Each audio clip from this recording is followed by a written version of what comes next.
और इसे लिखा है मुंशी प्रेमचंद जी ने। आपकी सहूलियत के लिए हमने इसे थोड़ा सा आसान कर दिया है। तो आइए शुरू करते हैं आज की स्टोरी, शतरंज के खिलाड़ी। वाजिद अली शाह का समय था। लखनऊ अय्याशी के रंग में डूबा हुआ था। छोटे बड़े गरीब अमीर सभी भोग विलास में डूबे थे। कोई नाच गाने की महफिल सजाता था तो कोई अफीम के नशे में मजे लेता था। जीवन के हर डिपार्टमेंट में मौज मस्ती सबसे जरूरी काम बन गया था। गवर्नमेंट डिपार्टमेंट में, लिटरेचर की फील्ड में, सोशल स्टेट में, आर्ट में, काम धंधे में, खान पान व्यवहार में, हर जगह अय्याशी फैली हुई थी। राजा के नौकर वासना में, कवि प्रेम और जुदाई की भावनाओं में, कारीगर कलाबद्दू और चिकन बनाने में, बिजनेसमैन सुरमे, इत्र, मिस्सी और उपटन का बिजनेस करने में मगन थे। सभी की आंखों में अय्याशी का नशा छाया हुआ था। दुनिया में क्या हो रहा है इसकी किसी को खबर ही नहीं थी। कहीं लूडो का खेल चल रहा था, पौबारा का शोर मचा हुआ था, कहीं शतरंज की जंग छिड़ी हुई थी। राजा से लेकर रंग तक इसी धुन में मस्त थे। यहाँ तक कि फकीरों को पैसे मिलते तो वो रोटियां न लेकर अफीम खाते या शराब पीते।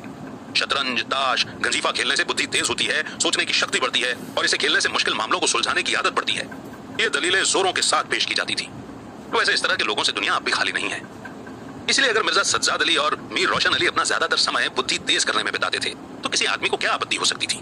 दोनों के पास बहुत जायदाद थी, कमाने की कोई चिंता नहीं थी। आखिर और करते ही क्या। सुबह सुबह दोनों दोस्त नाश्ता करके शतरंज बिछाकर बैठ जाते, मोहरें सज जाती और लड़ाई के दाव पेच होने लगते। फिर उन्हें कुछ खबर नहीं होती थी कि कब दोपहर हुई और कब शाम। घर के अंदर से बार बार बुलावा आता कि खाना तैयार है। यहाँ से जवाब मिलता, चलो आते हैं, प्लेट तो लगाओ। यहाँ तक कि बावर्ची मजबूर होकर कमरे में ही खाना रख जाता था और दोनों दोस्त दोनों काम साथ साथ करते। मिर्जा सज्जाद अली के घर में कोई बड़ा बूढ़ा नहीं था, इसीलिए उन्हीं के दीवान खाने में खेल खेला जाता था। मगर ये बात नहीं थी कि मिर्जा के घर के और लोग उनके इस व्यवहार से खुश थे। घर वालों का तो कहना ही क्या, मोहल्ले वाले, घर के नौकर चाकर तक रोज गुस्से से ताने दिया करते थे। बड़ा मनहूस खेल है, घर को तबाह कर देता है। खुदा न करे किसी को इसकी लत लगे। आदमी तीन दुनिया किसी काम का नहीं रहता, न घर का न घाट का। बुरी बीमारी है ये। यहाँ तक कि मिर्जा की पत्नी को इससे इतनी नफरत थी कि मौका खोज खोज कर पति को डांटती रहती थी, पर उन्हें ऐसा मौका मुश्किल से मिलता था। वो सोती रहती तब तक खेल बिछ जाती थी और रात को जब वो सो जाती तब कहीं मिर्जा जी घर में आते थे। हाँ, नौकरों पर वो अपना गुस्सा उतारती रहती थी। क्या पान मंगवाया है, कह दो कि आकर ले जाएं। खाने की फुर्सत नहीं है, ले जाकर खाना सिर पे पटक दो, फिर चाहे खुद खाएं या कुत्ते को खिलाएं। पर सामने वो भी कुछ नहीं कह सकती थी। उन्हें अपने पति से उतनी नाराजगी नहीं थी जितनी मीर साहब से थी। उन्होंने उनका नाम मीर बिगाड़ू रख दिया था। शायद मिर्जा जी अपनी सफाई देने के लिए सारा इल्जाम मीर साहब के सर पर ही थोप देते थे। एक दिन उनकी पत्नी के सिर में दर्द होने लगा। उन्होंने सेविका से कहा, जाकर मिर्जा साहब को बुला लो, किसी हकीम के यहाँ से दवा लेकर आए। अरे दौड़, जल्दी कर। सेविका गई तो मिर्जा जी ने कहा, चल अभी आते हैं। उनकी पत्नी का मिजाज गर्म था। इतना सब्र कहां कि उनके सिर में दर्द हो और पति शतरंज खेलता रहे। गुस्से से उनका चेहरा लाल हो गया। उन्होंने सेविका से कहा, जाकर कह के अभी चलिए, नहीं तो वो खुद ही हकीम के यहाँ चली जाएंगी। मिर्जा जी बड़ी दिलचस्प चाल चल रहे थे। दो ही चाल में मीर साहब को हरा देते।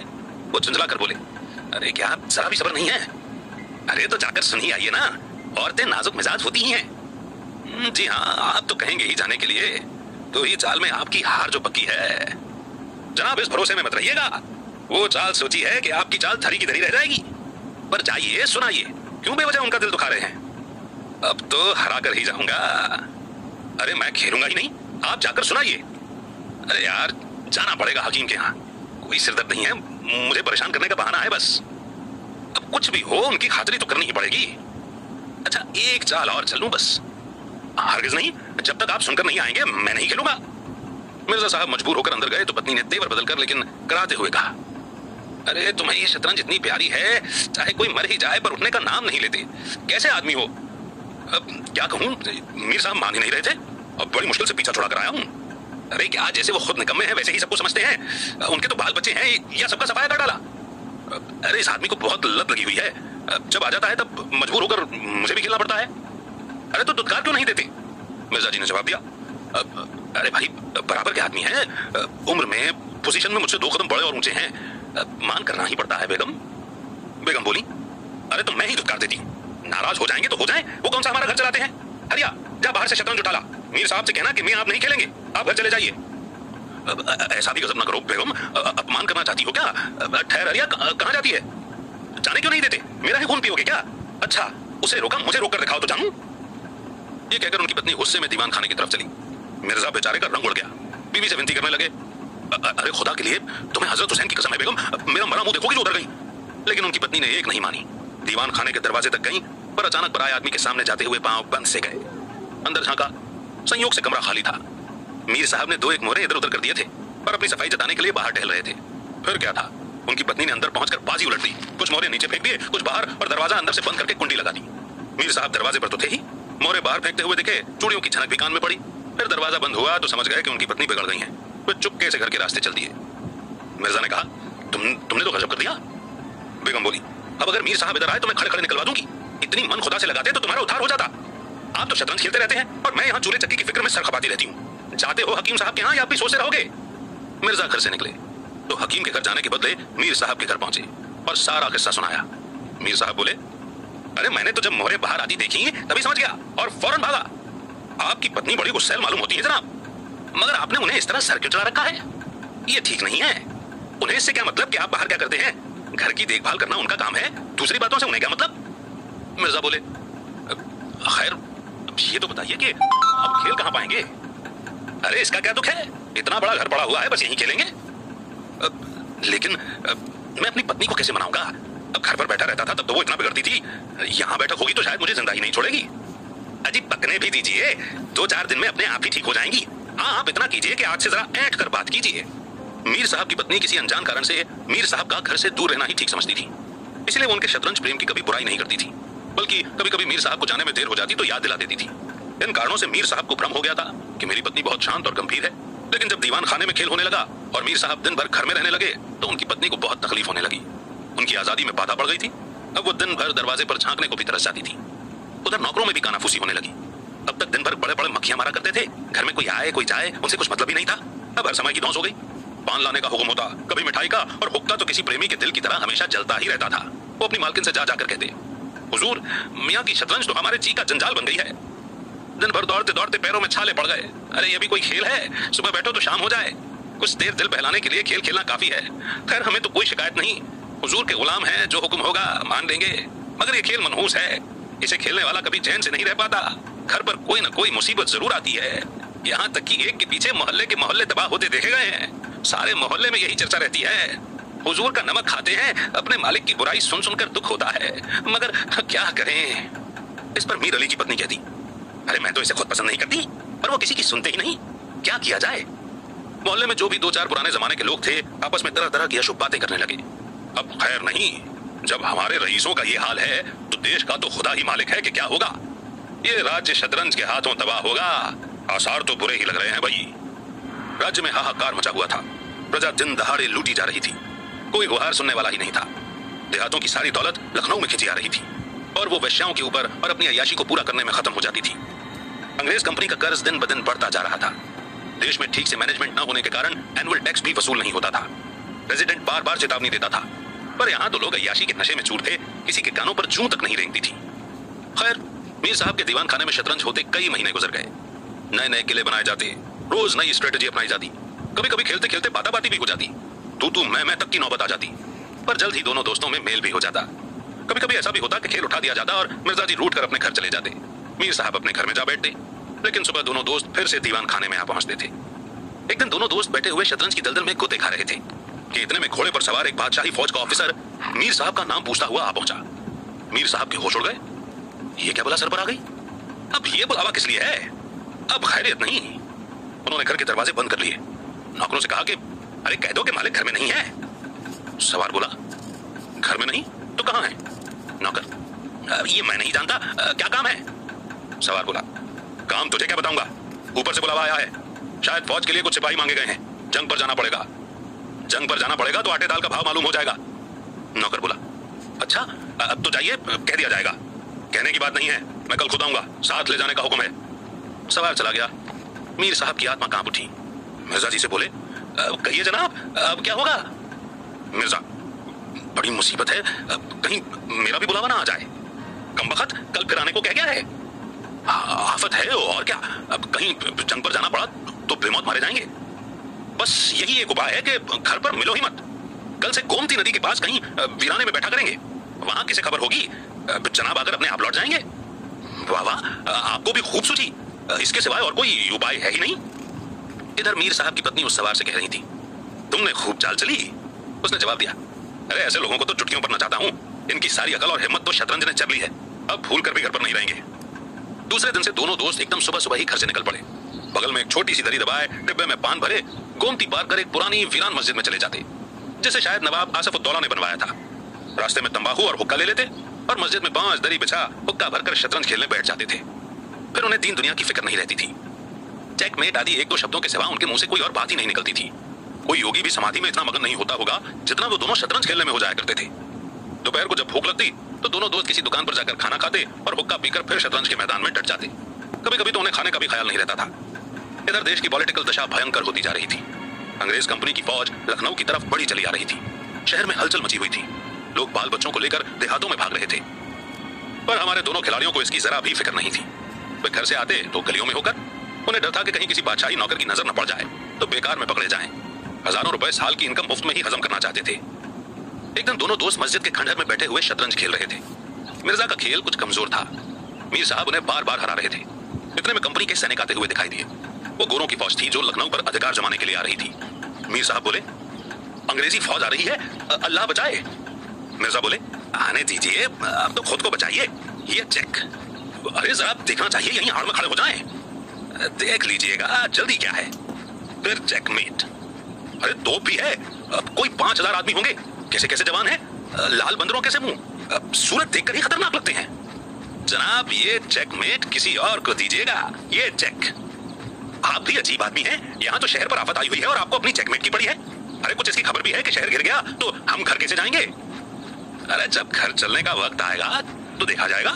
बस अब की चेकमेट होने वाला है। फौज निकल गई। 10 बजे का समय था। फिर खेल बिछ गया। मिर्जा बोले, आज खाने का क्या होगा। मीर बोले, अजी आज तो रोजा है, क्या आपको ज्यादा भूख लगी है।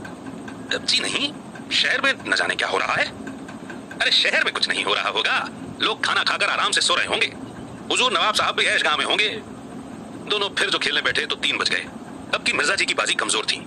4 बजने ही वाले थे कि फौज के वापस आने की आहट सुनाई थी। नवाब वाजिद अली पकड़ लिए गए थे और सेना उन्हें किसी अनजान जगह ले जा रही थी। शहर में न कोई हलचल थी, न मारकाट। एक बूंद भी खून नहीं गिरा था। आज तक किसी आजाद देश के राजा की हार इतनी शांति से इस तरह खून बहे बिना नहीं हुई होगी। ये वो हिंसा नहीं थी जिस पर भगवान खुश होते हैं। ये वो कायरपन था जिस पर बड़े बड़े कायर भी आंसू बहाते हैं। अवध जैसे दूसरे दिन से दोनों दोस्त एकदम सुबह सुबह ही घर से निकल पड़े। बगल में एक छोटी, अब की मिर्जा जी की बाजी कमजोर थी। 4 बजने ही वाले थे कि फौज के वापस आने की आहट सुनाई थी। नवाब वाजिद अली पकड़ लिए गए थे और सेना उन्हें किसी अनजान जगह ले जा रही थी। शहर में न कोई हलचल थी, न मारकाट। एक बूंद भी खून नहीं गिरा था। आज तक किसी आजाद देश के राजा की हार इतनी शांति से इस तरह खून बहे बिना नहीं हुई होगी। ये वो हिंसा नहीं थी जिस पर भगवान खुश होते हैं। ये वो कायरपन था जिस पर बड़े बड़े कायर भी आंसू बहाते हैं। अवध जैसे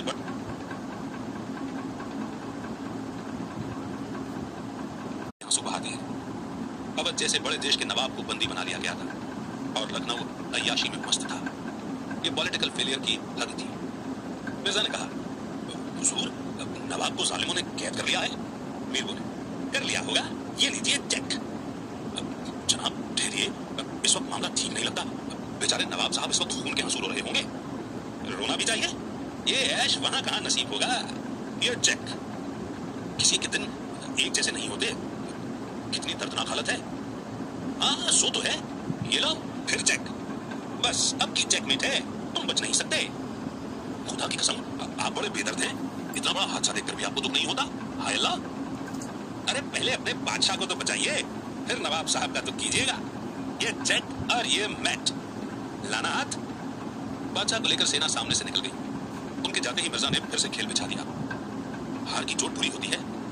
मीर ने कहा, आइए नवाब साहब के दुख में एक दुख भरा गीत गाएं। लेकिन मिर्जा की देशभक्ति अपनी हार के साथ गायब हो चुकी थी। वो हार का बदला चुकाने के लिए बेचैन हो रहे थे। शाम हो गई। खंडहर में चमगादड़ों ने चीखना शुरू किया, पर दोनों खिलाड़ी डटे हुए थे, मानो 2 खून के प्यासे सूरमा आपस में लड़ रहे हो। मिर्जा जी 3 गेम लगातार हार चुके थे। इस चौथे गेम का रंग भी अच्छा नहीं था। वो बार बार जीतने का पक्का इरादा करके संभल कर खेलते, लेकिन एक न एक चाल ऐसी आ जाती जिससे खेल फिर खराब हो जाता था। हर बार हार के साथ बदले की भावना और भी बढ़ती जा रही थी। उधर मीर साहब मारे खुशी की गजलें गा रहे थे, चुटकियां ले रहे थे, मानो उन्हें कोई गड़ा हुआ खजाना मिल गया। मिर्जा जी उनकी बातें सुन सुनकर झुंझलाते और हार की शर्म को मिटाने के लिए उनकी तारीफ करते थे। पर जैसे जैसे गेम कमजोर पड़ती, धीरज हाथ से निकल जाता था। यहाँ तक कि वो बात बात पर झुंझलाने लगे। जनाब आप चाल को बदला न करें। ये क्या कि एक चाल चले और फिर उसे बदल दिया। जो कुछ चलाओ एक ही बार में चल दीजिए। या आप मोहरे हाथ पर क्यों रखते हैं? मोहरे को छोड़ दीजिए। जब तक आपको चाल न सूझे मोहरा मत छूइए। आप एक चाल आधे घंटे में चलते हैं, जिसे एक चाल चलने में 5 मिनट से ज्यादा लगे उसकी हार समझी जाए। फिर आपने चाल बदली, अब चुपचाप मोहरा वहीं रख दीजिए। मीर साहब बोले, अरे मैंने चाल चली ही कब थी? आप चाल चल चुके हैं, मोहरा वहीं रख दीजिए उसी घर में। उस घर में क्यों रखूं? मैंने हाथ से मोहरा छोड़ा ही कब था? खुद को हारते देखा तो चीटिंग करने लगे आप। चीटिंग आप करते हैं, हार जीत तकदीर से होती है, चीटिंग करने से कोई नहीं जीतता। तो इस गेम में तो आपकी हार हो गई, मेरी हार हो गई। तो आप मोहरा उसी घर में रख दीजिए जहां पहले रखा था। वहां क्यों रखूं? नहीं रखता। क्यों नहीं रखेंगे? आपको रखना होगा। झगड़ा बढ़ने लगा, दोनों अपनी अपनी बात पर अड़े थे। न ये दबता था न वो, बेकार की बातें होने लगी। मिर्जा बोले, किसी ने तुम्हारे खानदान में शतरंज खेली होती तब तो आप इसके नियम कायदे जानते। तुम्हारे खानदान के लोग तो हमेशा घास खिला करते थे, तो आप क्या शतरंज खेल पाएंगे? खानदान और ही चीज होती है, जायदाद मिल जाने से कोई रईस नहीं हो जाता। मीर बोले, क्या घास आपके अब्बा जान छीलते होंगे? हमारे यहाँ तो पीढ़ियों से शतरंज खेलते चले आ रहे हैं। अजी चाहिए भी, गाजुद्दीन हैदर के यहाँ बावर्ची का काम करते करते उम्र गुजर गई, आज रईस बनने चले हैं। रईस बनना कोई इजी खेल नहीं है। क्यों अपने बुजुर्गों के मुंह पर काले लगाते हो? वे ही बावर्ची का काम करते होंगे। यहाँ तो हम हमेशा बादशाह के लेवल पर खाना खाते आए हैं। अरे चल, बहुत बढ़ चढ़कर बातें न कर, जबान संभालिए वरना बुरा होगा। मैं ऐसी बातें सुनने का आदी नहीं हूँ। यहाँ तो अगर किसी ने मुझे आंखें दिखाई तो मैं उसकी आंखें निकाल लेता हूँ। है हिम्मत? आप मेरी हिम्मत देखना चाहते हैं तो फिर आइए, आज दो हाथ हो जाएं, इधर या उधर। मिर्जा बोले। मीर ने जवाब दिया, तो यहाँ तुमसे दबने वाला कौन है? दोनों दोस्तों ने कमर से तलवारें निकाली। नवाबी जमाना था, सभी तलवार कटार वगैरह साथ बांधते थे। दोनों याश तो थे पर डरपोक नहीं थे। उनमें राज्य के प्रति भाव खत्म हो गया था। बादशाह के लिए क्यों मरे? पर खुद बर्बाद आई तो बहादुरी की कमी नहीं थी। तलवारें चली, दोनों घायल होकर गिर पड़े और वहीं तड़प तड़प कर जान दे दी। अपने बादशाह के लिए जिनकी आंखों से एक बूंद आंसू नहीं निकला, उन्हीं दो लोगों ने शतरंज के वजीर की रक्षा में अपनी जान दे दी। अंधेरा हो गया था, बाजी बिछी हुई थी। दोनों बादशाह अपने अपने सिंहासनों पर बैठे हुए मानो इन दोनों वीरों की मौत पर रो रहे थे। चारों तरफ सन्नाटा छाया हुआ था। खंडहर की टूटी हुई दीवारें और धूल से भरी जमीन जैसे इन लाशों को देखकर सिर हिला रही थी। तो दोस्तों, ये थी कहानी शतरंज के खिलाड़ी। और गजब की सीख हमें इस कहानी से मिलती है। इस कहानी में मुंशी प्रेमचंद जी ने यह बताया है कि जब कोई चीज हमें मुफ्त में मिल जाती है तो हम उसकी कीमत नहीं समझते, उसकी कदर नहीं करते। इस कहानी के दोनों कैरेक्टर मिर्जा अली और मीर अली दोनों को ही विरासत में बहुत जायदाद मिली थी, इसीलिए वो कमाने की चिंता से बेफिक्र होकर अय्याशी करने में लग गए थे। उनके शतरंज खेलने का शौक लत में बदल गया था। ये लत इस हद तक बढ़ गई थी कि उन्होंने अपनी हर जिम्मेदारी को नजरअंदाज करना शुरू कर दिया। उन्होंने समाज और परिवार दोनों के लिए अपनी ड्यूटी नहीं निभाई। उन्होंने अपनी आजादी का भी सम्मान नहीं किया और अंत में वो उनसे छिन गई। यहाँ तक कि जब नवाब ने उन्हें बुलाया तब भी वो नहीं संभले। वो चुपचाप तमाशा देखते रहे। उन्होंने कायरता दिखाई, अपने राज्य को बचाने की जरा भी कोशिश नहीं की। उनकी लापरवाही से समाज की आजादी छिन गई। नवाब गिरफ्तार कर लिए गए और अंग्रेजों ने उनके राज्य पर कब्जा कर लिया। अपने राजा और समाज के प्रति उन्होंने कोई वफादारी नहीं दिखाई, लेकिन अपनी झूठी शान और शौकत के लिए अंत में दोनों ने एक दूसरे की जान ले ली। इससे हमें यह सीख मिलती है कि जो आदमी अपनी जिम्मेदारियों को अनदेखा करता है और समय रहते नहीं संभलता, उसका सर्वनाश होना तय है। उम्मीद करते हैं ये स्टोरी आपको बेहद पसंद आई होगी। आपके थॉट्स भी कमेंट सेक्शन में जरूर लिखिएगा। अगली स्टोरी आपके राइटर की या कौन सी स्टोरी आप सुनना चाहेंगे, आप हमें बता सकते हैं। बहुत जल्द एक नई स्टोरी या एक बुक समरी के साथ फिर लेकर आपके बीच में आएंगे। तब तक के लिए दीजिए इजाजत, रखिए अपना बेहतर ख्याल। सुनते रहिए गीगल को, मुस्कुरा